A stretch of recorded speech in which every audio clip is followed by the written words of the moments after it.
Hello, it's Family Driver. Welcome to another video. Today you're joining me in a video where I will be changing pads in my car.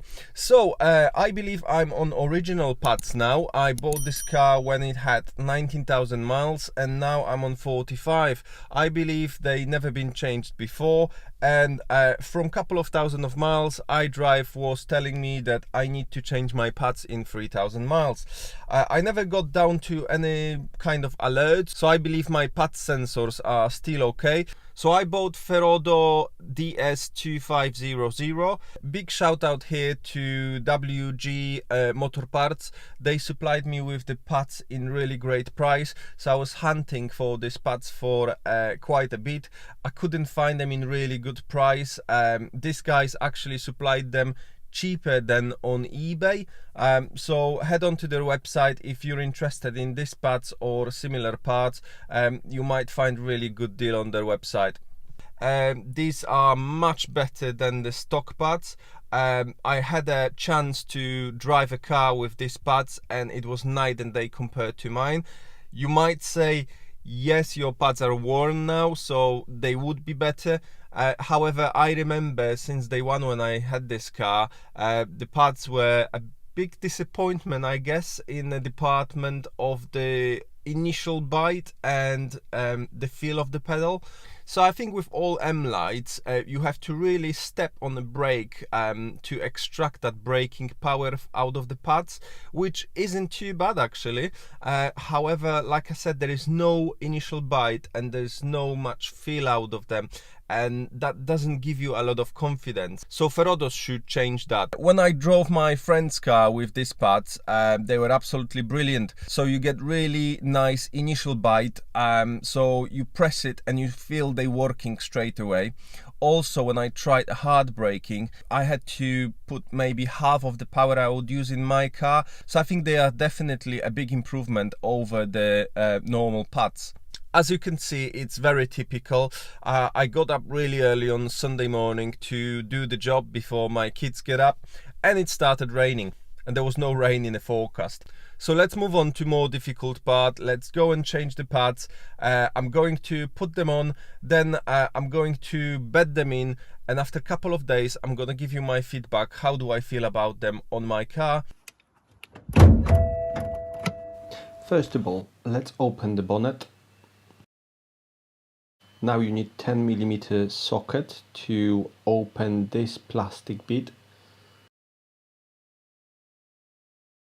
You only turn it slightly just to unlock it.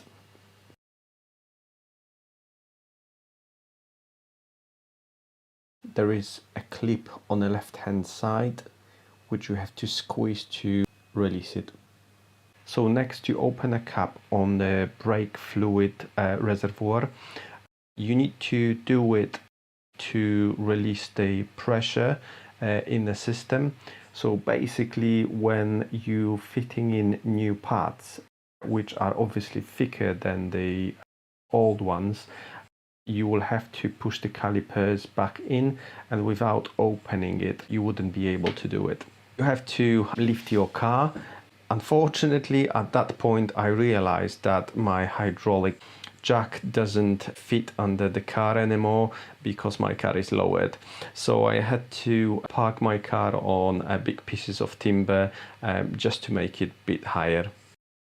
Before you get to removing the pins, it's worth to give it a squirt of WD-40 or something similar just to make it easier.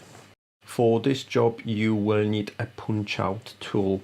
They only cost a couple of quid and they are an absolute essential. I tried to use a drill bit to take the pins out and unfortunately I failed.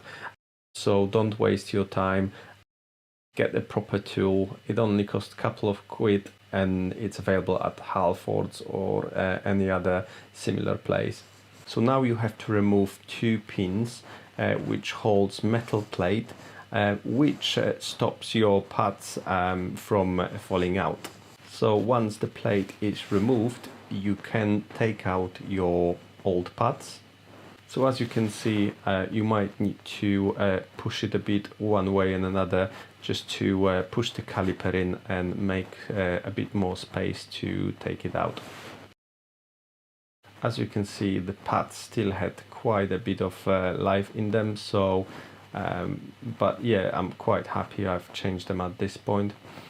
I also use a bit of copper grease at the back plate just to stop any squealing. As you can see, when fitting in a new pad, because they are thicker, it might be difficult to push them in. So what you want to do is you might want to use the old pad, slide it in, and then push and pull to push the caliper in so you have more space. Next thing to do is to reinstall the pin and then fit in the metal plate which will hold your new pads in place. You have to remember that one of the sides of the front and rear will have the wear sensors installed. So what you have to do basically is you have to remember to reconnect the sensor when you're reinstalling the pads. Next on your list to do is to fit in the first pin and reinstall the metal plate which will hold your pads in place. Then you install bottom pin and that's job done. I found it not that difficult, and this is the first time I was doing it. You probably have to allocate about 20-25 minutes per wheel. Now, let's move to the fun part, testing. So after having a Hun for a good hour and a half now, I would say brakes were definitely the right choice. So Ferodos DS2500 feel much more responsive than the standard pads. You've got that initial bite and there is a nice feel to it as well when you're braking. You don't have to push it so hard, so definitely worth upgrading. Definitely a big shout out to the guys I bought it from. Go and check their websites again, because I found they were cheaper than eBay. So I'm going back to driving now, so see you in next video. Thank you for watching. Goodbye.